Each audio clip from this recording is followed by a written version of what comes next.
physical game of football. What did you make of it? Well, we made hard work of it for ourselves. We didn't have a very good first 20. Back 20 was good, a lot more control.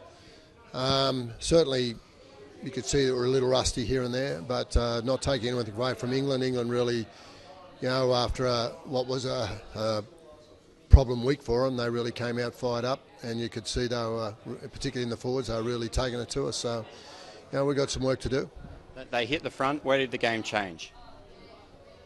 Oh, look, it was, again, simple fundamentals and a little bit better control of the football, a better kicking game, a couple of repeat sets, a bit more discipline, so we weren't giving away a couple of penalties. And then it fell away again at the back end of the game also.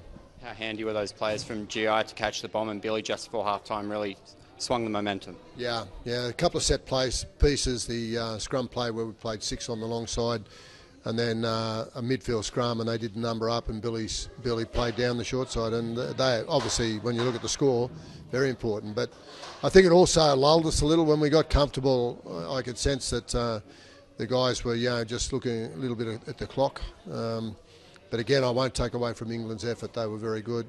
And, for a team to come down the very first visit to our line, they scored in the first half. I'm not happy about that at all. A word about Andrew Fafita, made massive impact off the bench tonight. Yeah, Andrew, in a game that was heavy going and defensively we had to do a lot of work. He's very much noted, obviously, as an offensive player, running player. Often had a fair amount of work to do defensively, but I was happy with his effort. And a number of the players were good, but just not 80-minute good. I think we could all say we've got to do a little bit. I was very happy with Brett Morris. I think his yardage and his efforts from out wide were brilliant. What about Robbie Farah off the bench when you finally inject him into the game? Him and Cam Smith combined really well.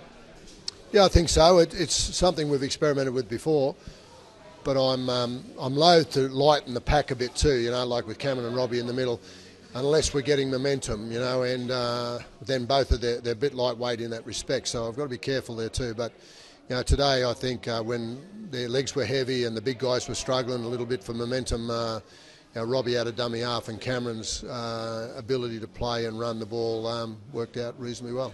Of course, there's a bit of trouble with that big man around the middle. Yeah, they're a big side, and picking out and targeting a smaller defender or targeting us under the post really worried us a couple of times. They had one in the first half disallowed because he dropped it, and obviously he got the one in the second half. So, it's something that if we play them again, it's something that they're gonna know that we're gonna have to be better, and they're gonna know they're gonna come at us there for sure. What was the message at half-time to the boys? Oh, look, a simple thing about control. We knew we had 20 minutes of poor control and 20 minutes where we did some good things with the ball and control the sets. I mean, it's simple football, but just getting it to happen is always the challenge. You knew coming in it was going to be a tough game of football. You said in the press conference before, but Test footy never disappoints in that area, especially when the big teams clash. Well, I said that. People, the English crowd, rightly so, cheered their side and clapped their side. That was a good effort from them, and I'm not going to take anything away from their effort. They played well, and we hung on to win. Put it that way. So, we're the ones that have got to do some work. What's the big take out of this game? Well, I think we've got one game under our belt. We've got an issue with Sam, obviously from a knock. They'll have an issue on that as well. That's going to be a judicial issue, I would imagine. But but realistically, I think we just need to work a little harder over the next couple of games to fine-tune our game and certainly control the football more. They know it, and so it's just a matter of us just working harder on that.